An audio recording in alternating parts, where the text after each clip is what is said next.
नमस्कार। भूमि न्यूज पलामू के विशेष कार्यक्रम एक खास मुलाकात में आप सभी सुधी दर्शकों का स्वागत है। आज बातचीत के लिए हमारे साथ उपस्थित हैं सामाजिक कार्यकर्ता जो वर्षों से समाज की बेहतरी के लिए कार्य करते रहे हैं और कई आंदोलनों को भी खड़ा किया है इन्होंने। तो बात कर रहा हूं मैं विनोद कुमार जी का। विनोद कुमार कोई परिचय के मोहताज नहीं, बल्कि ये पूरे गांव और समाज को बेहतर से बेहतर बनाने की कल्पना करते हैं, लोगों को संगठित करते हैं, लोगों को उसके लिए प्रेरित करते हैं। तो हम स्वागत करते हैं विनोद कुमार जी का। आपको भी नमस्ते। और हमारे तरफ से भूमि न्यूज को 75वीं आजादी के अमृत महोत्सव के समापन पर और 77वीं स्वतंत्रता दिवस के अवसर पर पलामू और भूमि न्यूज के कार्यकर्ता लोग और झारखंड वासियों, देशवासियों को मेरे तरफ से हार्दिक शुभकामनाएं। और इसके साथ साथ भूमि न्यूज उन्नति, तरक्की और प्रगति। धन्यवाद आपको। बहुत बहुत शुक्रिया। आपने 77वीं वर्षगांठ पे, स्वतंत्रता दिवस के 77वीं वर्षगांठ पे आपने बधाई दिया। भूमि न्यूज पलामू के टीम को बहुत बहुत शुक्रिया। मैं यह जानना चाहता हूं आपसे कि आप तो वर्षों से काम कर रहे हैं, हमको लगता है कि 40 वर्ष से ज्यादा हो गए होंगे आपके ये सामाजिक कार्यों से। इन सामाजिक कार्यों में अभी तक आपने समाज को किस रूप में समझा है? देखिए, हमारा भारत देश विविधताओं का और एक विशाल लोकतांत्रिक देश पूरी दुनिया में से एक है जी। और उसी के अंदर में 28वां झारखंड राज्य हमारा है, जहाँ खनिज संपदा और प्राकृतिक संपदाओं से भरीपूर्ण क्षेत्र है। और पूरे झारखंड को अगर हम देखें तो यहाँ पर लगभग 32,615 राजस्व गांव है, लगभग 200 टोले यहाँ पर। झारखंड राज्य जब बना था 15 नवंबर 2000 को, तो इसके पीछे झारखंड वासियों की एक बड़ी और लंबी सपना भी हुआ करता था, क्योंकि उनके ये गर्व था कि हमारा झारखंड में जंगल है, पहाड़ है, नदी है, झरना है और यहाँ के लोग बहुत अच्छे लोग हैं। विविधताओं में भी एकता बरकरार है जी। और अगर कहें कि झारखंड में लोकतंत्र की आत्मा बसती, उसी क्रम में हम आते हैं झारखंड से पलामू जिला, जो कभी 1992 से पहले गढ़वा, डाल्टनगंज और लातेहार मिलाकर एक बड़ा जिला हुआ करता था। जब 1892 ईस्वी में लोहरदगा से कटकर अलग पलामू जिला की स्थापना की गई थी। स्थापना का उसका अंग्रेजी राज का समय था और शासन प्रशासन अंग्रेजी राज का विस्तार का भी सवाल था, क्योंकि यहाँ के लोग स्वतंत्र थे। लोग यहाँ तक कहते हैं कि यहाँ पर गौ मतलब गाय, बैल, बकरी जो पशुधन था उसको कभी बांधा नहीं जाता था, बांध नहीं लगाए जाते जी। और दंड प्रक्रिया इतनी सरल थी कि किसी को दंड देने की जरूरत ही नहीं पड़ता था। मतलब इसका मतलब हुआ कि लोग समृद्ध थे, एक दूसरे समुदाय से भावनात्मक, वैचारिक रूप से और दिल से लोग जुड़े हुए थे। एक क्रम, ऐतिहासिक क्रम के अंदर में जब देखेंगे तो हमने लंबा तो नहीं देखा है, लेकिन 40 साल का पलामू को देखा है जी। पलामू के चारों तरफ हम जाते तो जंगलों से भरा हुआ क्षेत्र था। डाल्टनगंज शहर में भी चारों तरफ आप देखते तो झाड़ी और पेड़ पौधों से भरा हुआ था, नदी नाला से भरा हुआ क्षेत्र था।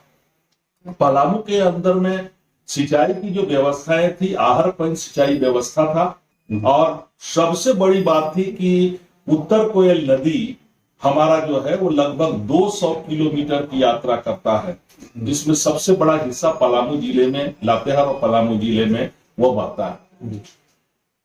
और उसकी पानी, ऐसे लोग बोलते थे कि जिंदा नदी है, तो जिंदा नदी में सालों भर इसमें पानी रहता था। उसी तरह अमानत नदी जो पलामू के लिए अमानत है जी, अमानत है, मतलब पलामू के लिए अमानत है जी, वो भी हजारीबाग के इलाके से निकलकर पलामू से होते हुए पलामू में वो उत्तर को है, उसका संगम मिलता है। इसी तरह कई सहायक नदियां हैं पलामू जिले में, और लगभग हर 2 किलोमीटर पर एक जिंदा नाला आपको ये दिखाई देगा। पलामू जिले की बात अगर करें तो पलामू का अर्थ ही था पाला जोड़ मुंह, मतलब पाला का घर जी। ये बर्फों का घर माना जाता था। यहाँ इतना ठंडा पड़ता था क्योंकि इसका मतलब है कि यहाँ का जंगल, झाड़, नदी, नाला, पानी पर परिपूर्ण रूप से यहाँ पर था। दूसरी, यहाँ पर पशुधन, कुटीर उद्योग और खेती बाड़ी जी। पर आश्रित लोग थे। जी। और पलामू का जो सबसे बड़ी बात थी कि यहाँ का घी, यहाँ का जो है ला, यहाँ का लासा, यहाँ का मड़ुआ, यहाँ का मक्का, वो सबसे बड़ा था। और ये यहाँ का अगर फूड हैबिट की बात हम करेंगे तो यहाँ पर मकई का घाटा, मड़ुआ का रोटी और माठा यहाँ का मुख्य भोजन था, व्यंजन था, जो आज हर थाली से वो छीन गया। और जैसे जैसे पूरी दुनिया आधुनिकीकरण की तरफ बढ़ा है, पलामू भी इसमें पीछे नहीं रहा। और देखते देखते जहां कच्चे का घर थे, पक्के के घर में तब्दील हुए हैं। अगर यहाँ पर लोग गांव में काम करते थे, आज बड़े शहरों में पलायन करके लोग जाकर काम कर रहे हैं। पहले हुनर तो हर समुदाय के पास कोई ना कोई एक स्पेशलाइज, चाहे वो लकड़ी का काम करने वाले, लोहे का काम करने वाले, मिट्टी के काम करने वाले, खेती करने वाले या छोटे मोटे व्यापार करने वाले, वह कहीं ना कहीं एक बड़ी श्रम शक्ति यहाँ के विकास के में उनका एक कंट्रीब्यूशन था। लेकिन झारखंड और पलामू के धरती में खनिज संपदा तो है, उसकी परिपूर्णता भी है, लेकिन जिस गति से 1992-93 के बाद से धीरे धीरे जंगलों की कटाई होना, जिस तरीके से यहाँ का मिट्टी का उत्खनन होना, खदान के अंदर से निकालना, पत्थर तोड़ना, पक्का सड़क बनना या पक्के मकान बनना, पर्यावरण के साथ पूरी तरह से छेड़छाड़ हुआ, ये हम लोगों ने देखा जी। दूसरी चीज कि जो सामाजिक रूप से जो अलग अलग समुदाय के लोग हैं, वह उसके अंदर में भी अलग अलग स्वभाव में परिवर्तन हुए हैं, व्यवहार में परिवर्तन हुए हैं, और जहां सामूहिकता था वो टूटकर व्यक्तिगत जिंदगी में लोग जीने लगे हैं, ऐसा दिखाई देता है। व्यक्तिगत जिंदगी में जीने लगे हैं यहाँ के लोग, लेकिन पहले यहाँ पर सिंचाई की भी व्यवस्था थी, जैसा कि आपने बोला। शायद इसीलिए कहा जाता है धन धन राजा में बनिया, घर घर बाजे मथनिया, ये बात कही जाती है। लेकिन एक बात यह है कि पलामू के लोग अधिकांशतः पलायन करते हैं, दूसरे राज्यों में जाते हैं, यह तो एक समस्या है।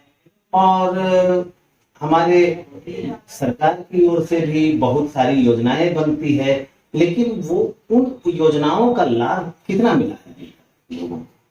अगर बात करें तो पलायन की, तो पलामू में बहुत सारे समुदाय पलायन करके लोग आते रहे हैं। और आप देखेंगे कि पलामू में रोहतासगढ़ से लोग लाकर पलामू में कई हमारे आदिम जनजाति या दूसरे वर्गों के समुदाय पलामू में बसते रहे हैं। शायद मनुष्य के स्वभाव में भी पलायन एक आदतों में कहिए, हैबिट में कहिए, या ये कहिए कि मनुष्य की ये प्रवृत्ति है कि वो पलायन करते रहता है। लेकिन जहां तक सवाल है सरकार की योजना का, तो सरकार पलामू को एक ये कह सकते हैं कि एक आकांक्षी जिले के रूप में पलामू को लोग जानते हैं। और जब पहली बार पलामू में अकाल पड़ा था, और उसके पहले अकाल के चर्चा में 1966 में, जैसा लोग बताते हैं कि कुमार सुरेश सिंह यहाँ पर जब डीसी हुआ करते थे, तो सबसे पहले उन्होंने अकाल से लड़ने का काम किया था। और कई देशी और दूसरे देश के लोग पलामू के मदद के लिए आए थे। उस समय उन्होंने कच्चा कुआं काटकर, बड़े जगहों पर आहर पैन बनाकर, और यहाँ के बड़े किसान जो जिनके पास खेती थे, वो सामूहिक प्रयास से, श्रमदान से, लोगों की आपसी मदद से हर जगह पर पहाड़ से पानी अगर गिरता है ऊंचे जगह से नीचे की तरफ तो आहर बनाए थे, और एक पाइप बोलते हैं जिसको अभी कैनाल आप बोल सकते हैं, उसके माध्यम से पानी खेतों तक पहुंचते थे। और अधिकांश जो पानी जब खेत से गुजरते हुए या कहें सिंचाई करते हुए फिर वह संग्रह करने के दूसरी जगह पानी की व्यवस्थाएं थी। मतलब ज्यादा से ज्यादा पानी धरती के अंदर में पलामू में कैसे रहे इसका काम हुआ। दूसरी बार जब देखेंगे 92 में यहाँ पर पीसी कुमार डीडीसी थे, यहाँ पर उनके संतोष मैथ्यू और केपी रमैया जैसे लोग थे जो मिलकर सामूहिक रूप से गांव के साथ मिलकर बहुत सारे उन्होंने चेक डैम, कच्चा चेक डैम बनाने का काम किया था। इसी के साथ साथ हमारे सिंचाई विभाग जो है, एक जब बिहार और झारखंड था उस समय से लेकर सिंचाई का एक अलग विभाग है, वो 2-3 भागों में बढ़कर सिंचाई विभाग काम करती है, जिसमें आप अगर देखेंगे तो सिंचाई विभाग के नाम से, मध्यम सिंचाई के नाम से, लघु सिंचाई विभाग के नाम से यहाँ पर कार्यरत है। और उसके लिए जल संसाधन मंत्रालय हमारे झारखंड में भी है, मंत्रालय कहें विभाग कहें वो है। उसके साथ साथ हमारे यहाँ जिला विकास अभिकरण था जो अब जिला परिषद का वो अंग बन गया, उसके अंदर से भी सिंचाई पर काम होता था, जलधारा योजनाएं थी, बहुत सारे काम इस पर पलामू में जरूर हुए। लेकिन ये काम तो हुए, लेकिन हम ये जानना चाहते हैं कि जब इतने सारे काम हुए फिर भी गांव की स्थिति, अगर गांव का अगर हम स्थिति देखें तो वहां आज भी सिंचाई के साधन नहीं है और फिर उनकी योजनाओं का लाभ उनको नहीं मिल पा रहा है। इसके लिए आप क्या करें? इसके लिए पहला तो मैं आपको बताऊं कि पलामू जो है पहाड़ी नुमा जगह है, जो ऊंची स्तर से ढलान की तरफ जाकर कोयल नदी, अमानत नदी और उनके सहायक नदियों से सोन नदी के माध्यम से वर्षा पानी का बड़ा हिस्सा वो निकल जाता है। हमेशा केंद्र में अकाल को केंद्र में, सुखाड़ को केंद्र में रहकर हम जैसे लोगों ने और पलामू में सम विचार वाले लोगों ने मिलकर काम कर रहे हैं। इसके लिए रचनात्मक काम भी कैसे कम से कम लोगों तक पानी पहुंचे, उसके लिए लोगों को हम लोग जागरूक करना, उनको संगठित करना, श्रमदान के साथ जोड़ना और कुछ कुछ मॉडल भी बनाने का दिखाने का काम करना कि वो भी सामूहिक रूप से कि ऐसा अगर बना देने से तो ऐसा विकास के काम हो सकता है। और जो स्थानीय जो ज्ञान है, लोक ज्ञान जिसको कहेंगे, उसको तरजीह देते हुए आगे हम लोगों ने बढ़ने। दूसरी बात, सरकार जो योजनाएं चलाती रही है तो हम लोग का ये मानना है कि ये जनता का पैसा है, तो सरकार में जो सरकारी कर्मचारी भी जो लोग हैं वो अपने लोग हैं, और यहाँ के जो प्रगतिशील लोग हैं, गांव के जो गरीब लोग हैं, वहां तक अगर उनका संगठन है, सामूहिक रूप से मांग है, तो सरकार की योजना वहां पर पहुंचाकर उनकी गरीबी में कमी लाया जा सकता है, बेरोजगारी में कमी लाया जा सकता है।